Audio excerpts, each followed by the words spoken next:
Hello everyone, আজকের ব্লগটা হচ্ছে আমার হাজব্যান্ডের জন্মদিনের ব্লগ। তো দেখে নিই, চলো হাজব্যান্ডের জন্মদিনে কি করলাম। ওকে সারপ্রাইজ দেবো বলে আমি আগে থেকেই একটা গিফট ওর জন্য এনে রেখেছিলাম। তো চলো দেখে নিই ওর রিয়াকশানটা কি হয়। প্রথমে তো ও ভাবতেই পারেনি যে আমি এসব আবার কখন করলাম, তাই আমাকেও বারবারই জিজ্ঞেস করছিল আমি এসব কখন করলাম।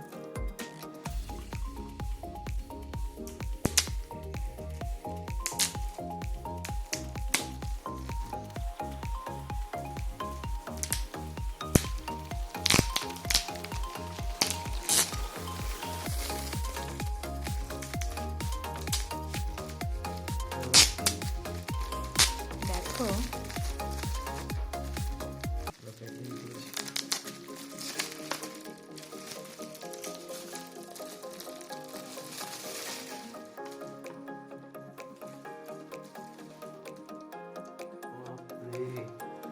ভালো হয়েছে। ওর রিয়াকশনটা দেখে তো বুঝতেই পারছো গিফটটা ওর খুবই পছন্দ হয়েছে। নিজেদের প্রিয় মানুষকে কিছু উপহার দিলে তার যখন সেটা খুবই পছন্দ হয়, তার থেকে বেশি খুশি আর কি হতে পারে। এরপরে চলে আসি দুপুরের পর্বতে। দুপুরে ছিল ওর জন্য ছোট্ট একটা আয়োজন। এখানে ছিল কয়েক রকম ভাজা, ভাত, চিকেন আর পায়েস। ছোটো থেকেই আমরা জন্মদিন মানেই জানি পায়েস, আর সেটা হবে মায়ের হাতে। তাই আমার বরেরও জন্মদিনে পায়েসটা আমার শাশুড়িই বানিয়েছিল। এরপর সন্ধেবেলায় আমরা রেডি হয়ে বেরিয়ে পড়লাম। ও আমায় বলেছিল যে সন্ধেবেলায় একটু রেডি হয়ে থেকো, তোমাকে আমি ট্রিট দিতে নিয়ে যাব। আমরা চলে এসেছিলাম D16-এ, যেটা রয়েছে দুর্গাপুরে। এটা ছিল বাইরের লুকটা।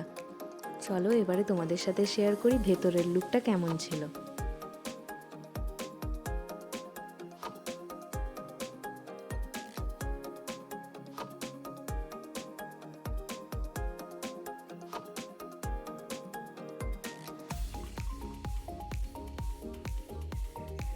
আমাদের তো ভেতরের অ্যাম্বিয়েন্সটা খুবই পছন্দ হয়েছে। তোমাদের কেমন লাগলো সেটা অবশ্যই কমেন্ট বক্সে কমেন্ট করে জানাবে।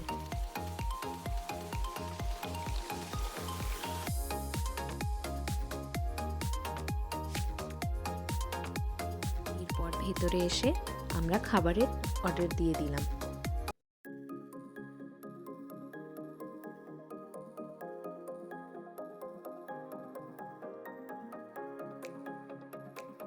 প্রথমে তো একটা স্টার্টারের আইটেম থাকবেই, তাই আমার বর খুব মনোযোগ দিয়ে একটা স্টার্টারের আইটেম খুঁজছিল। এরপরে আমরা অর্ডার করে নিলাম ক্রিস্পি চিলি বেবিকর্ন। এরপরে মেন কোর্সে নিয়ে নিলাম বাটার নান আর বাটার চিকেন। আমাদের তো প্রত্যেকটা আইটেমই খুবই ভালো লেগেছে।